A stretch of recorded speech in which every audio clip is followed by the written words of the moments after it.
चलिए ट्रिगोनोमेट्रिक और circular function, ठीक है। आज हम लोग देखेंगे ट्रिगोनोमेट्रिक एंड सर्कुलर फंक्शन। इसमें क्या आप देखेंगे कि ये कोई सर्कुलर फंक्शन है, सर्कल है जिसका रेडियस जो है 1 सेंटीमीटर कंसीडर किया गया है, और कोई पॉइंट ए है जो एंटी क्लॉकवाइज मूव करेगा बी तक, जिसका लेंथ ऑफ आर्क अगर हम लोग एल कंसीडर करते हैं, ठीक है। तो लेंथ ऑफ आर्क अगर एल कंसीडर करेंगे तो यहाँ पे थीटा का फॉर्मेशन कितना करेगा। मान लीजिए टॉप से हम लोग इसको डाउन का परपेंडिकुलर ड्रॉ किए तो एक्स, वर्टिकल लेंथ वाई। तो हम लोग जानते हैं कि angle A O P, angle A O P कोई जनरल पॉइंट नाम दे देते हैं, बी को हम लोग कोई जनरल पॉइंट नाम दे देते हैं। तो एल बाई आर, तो थीटा हो गया एल बाई आर। हमारा कितना है, अगर 1 कंसिडर कर रहे हैं, ठीक है, तो हमारा कितना हो जाएगा, थीटा इजकल टू एल, है ना। तो ये आपका हो गया सर्कुलर फंक्शन में डेराइव हम लोग जिसके हेल्प से करते हैं। अब अगर हम cos थीटा लेंगे तो cos थीटा में क्या होगा, केवल बेस होता है दिस बाय दिस, यानी कि x बाय 1 फाइनली x। और अगर हम इसी में sin थीटा ले तो क्या होता है, y by 1, that is y। अब अगर कोसेक थीटा ले तो 1/y, है ना। सेक थीटा ले तो क्या हो जाएगा, 1/x। और tan थीटा लेंगे तो y by x।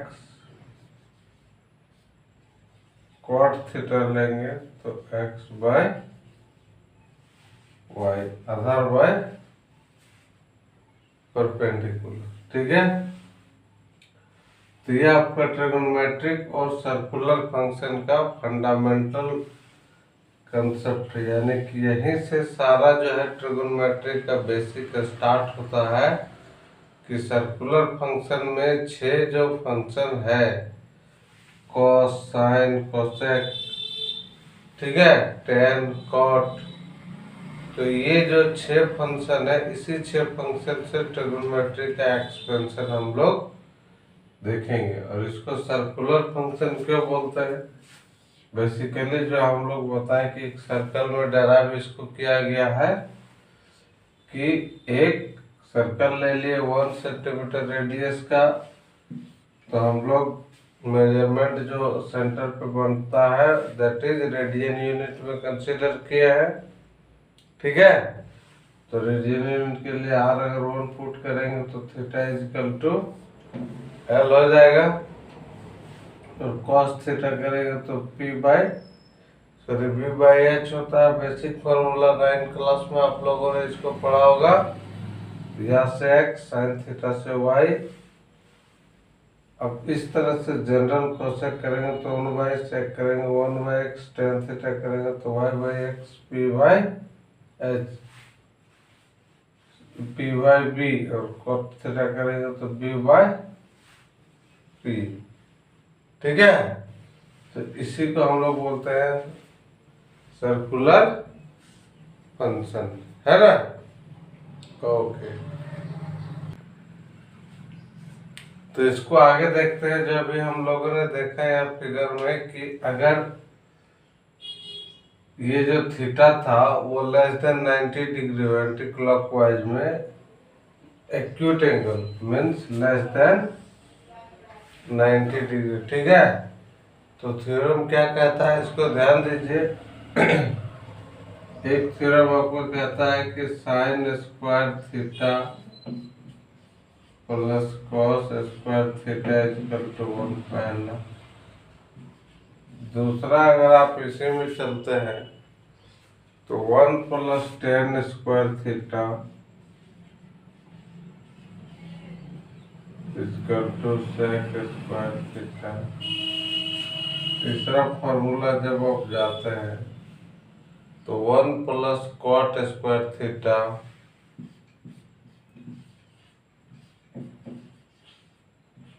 Equal to cosec square theta. ठीक है, ये 3 फार्मूला जो है बहुत ही इम्पोर्टेंट है।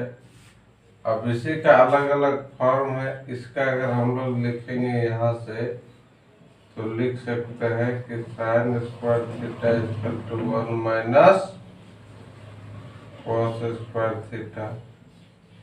cos स्क्वायर थीटा लिखेंगे तो 1 माइनस sin स्क्वायर थीटा।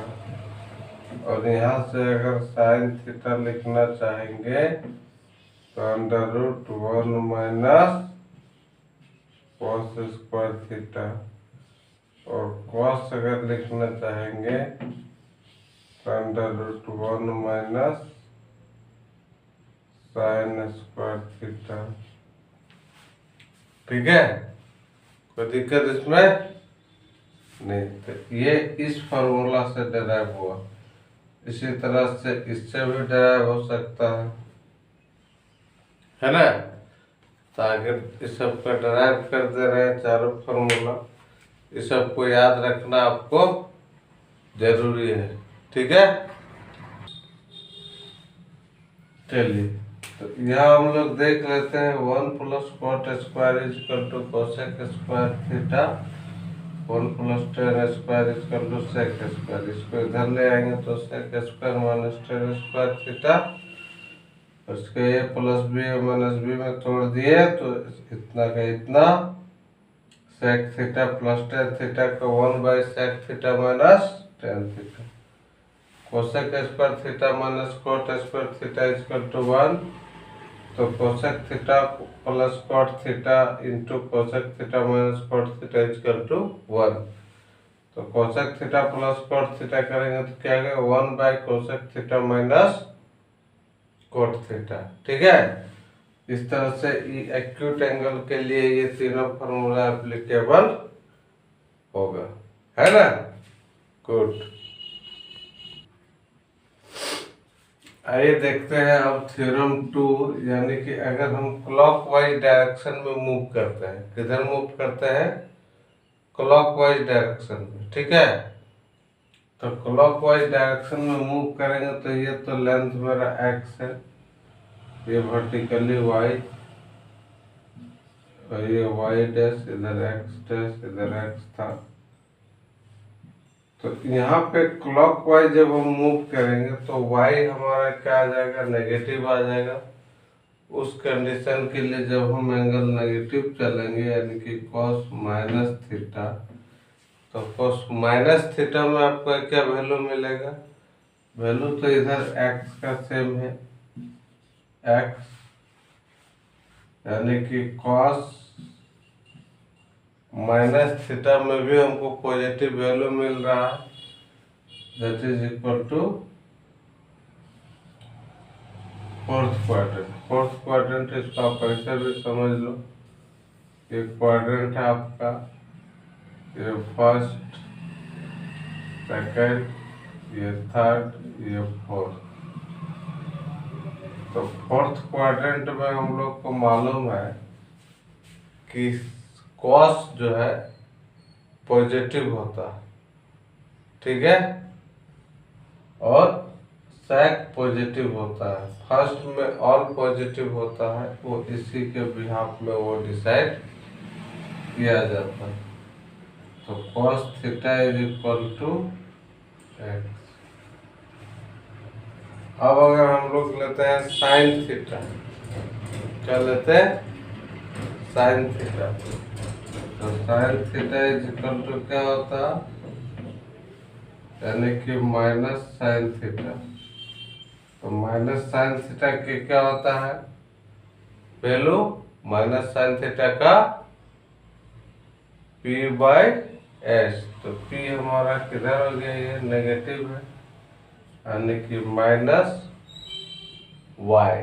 ठीक है, कोई दिक्कत इसमें? Minus Y. देयरफॉर इसी के बिहाफ में हम लोग लिखते हैं कि sine y is equal to minus sine theta. कोई दिक्कत? नेगेटिव वाई हो गया, यानी कि डाउनवर्ड साइड में वाई नेगेटिव है, तो इसमें हम लोग साइन थीटा इक्वल टू इधर भी लिखे या इधर भी लिखे, बात बराबर। तो sine theta is equal to क्या हो गया? Minus y. अब अगर हम टेन थीटा लिखेंगे यहाँ पे,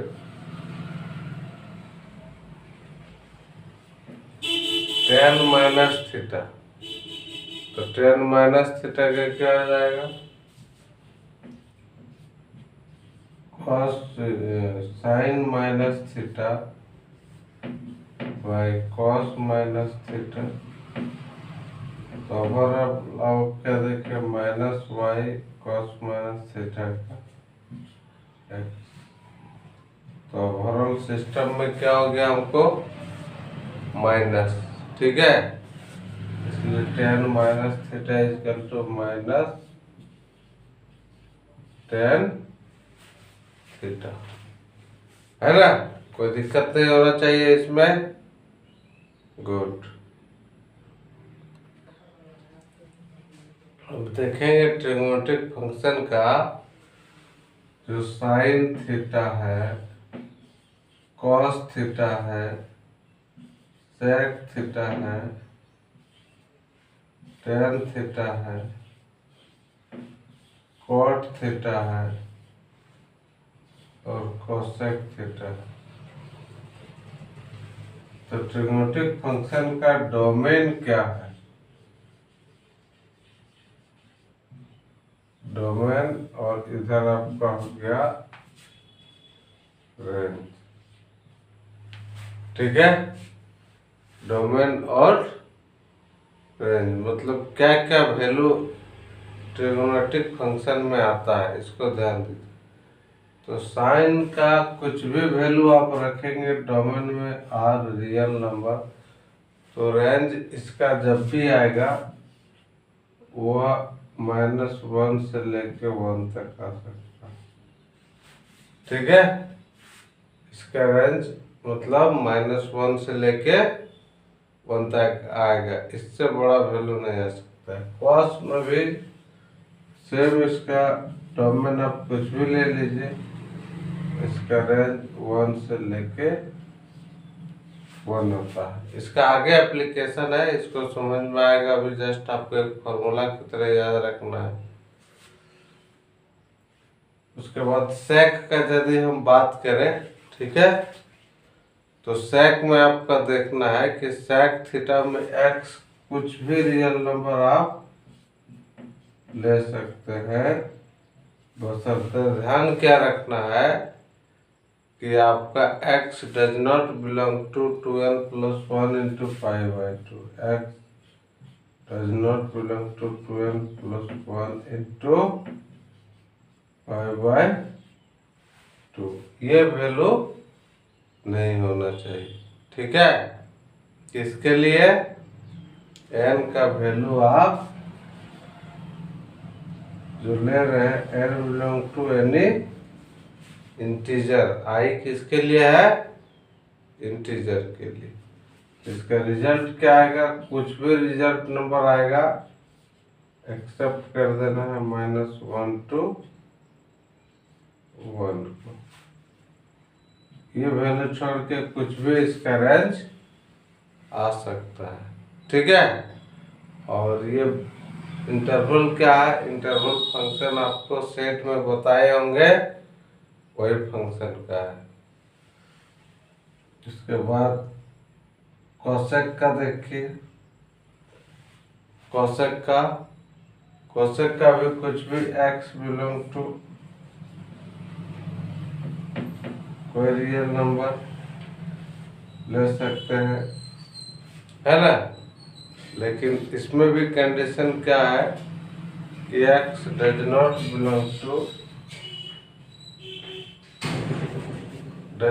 belong to 2n plus 1 pi by 2, 2n plus 1 into pi by 2।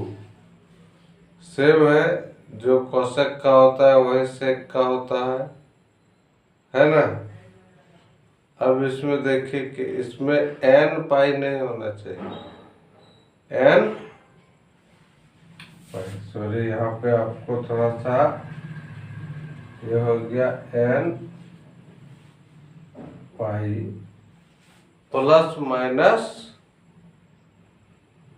नहीं होगा, x n पाई नहीं होना चाहिए और n बिलोंग्स टू कोई इंटीजर रहे, लेकिन n पाई का मल्टीपल नहीं होना चाहिए इसमें कोसेक में। और रेंज क्या होगा, इसका रेंज कुछ भी आएगा इसी तरह से -1 है ना। अब 10 का वैल्यू में आप कुछ भी डोमेन ले लीजिए, मतलब n पाई नहीं होना चाहिए, बाकी इसका रेंज में कुछ भी इनफिनाइट वैल्यू आ सकता है। यानी कि 10 के लिए या क्वाड के लिए बात करें तो x जो होगा वो आप ले सकते हैं x बिलोंग टू r, ठीक है। x कोई भी r बिलोंग करेगा इसमें भी, लेकिन कंडीशन ये दे रहा है कि x does not belong to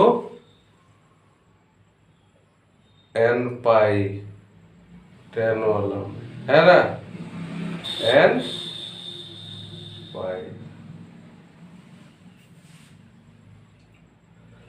cot x does not belong to n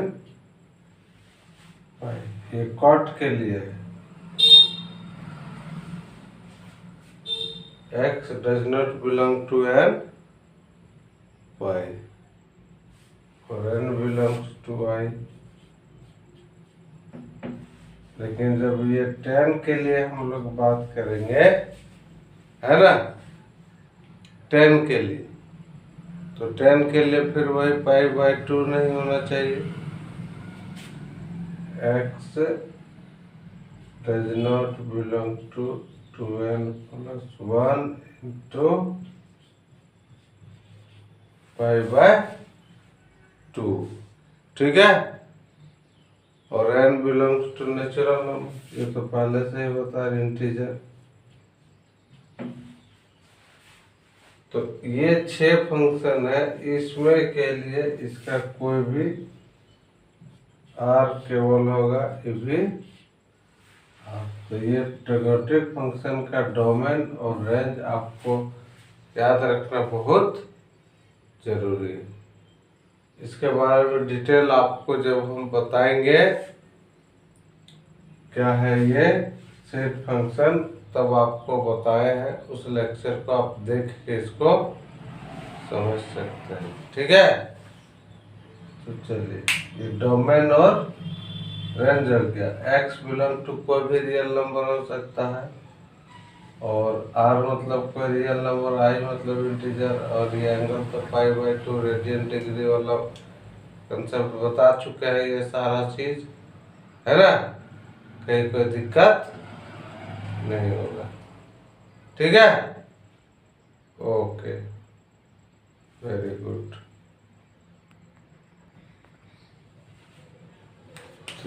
अब आगे हम लोग देखते हैं थ्योरम 3।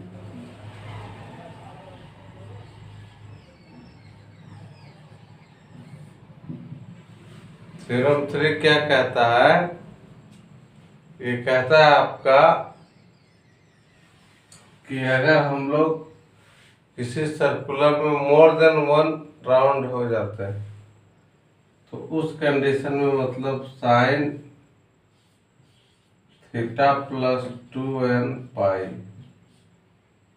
2n पाई, 2 पाई मतलब 360 डिग्री, एक राउंड से भी आगे आप चले जाते हैं तब फिर वापस फर्स्ट में आते हैं। cos थीटा में अगर इसको लिखते हैं थीटा प्लस 2n पाई, तो इसमें भी होगा आपका cos थीटा है। tan में आते हैं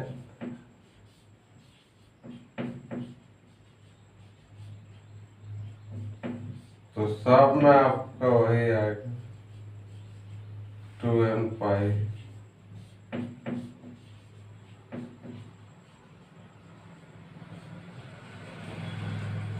ठीक है, कोसेक में आते हैं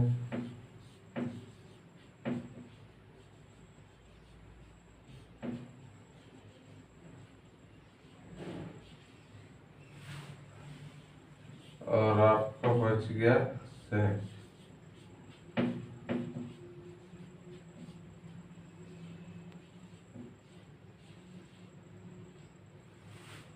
ये आपका जो है 6 फंक्शन है। जब 2n पाई प्लस में करके आगे बढ़ेंगे तो 6 फंक्शन का रिजल्ट आपको आएगा उसी के पॉजिटिव के टर्म, है ना। तो नेक्स्ट क्लास में अब इसका एक्सरसाइज हम लोग देखेंगे।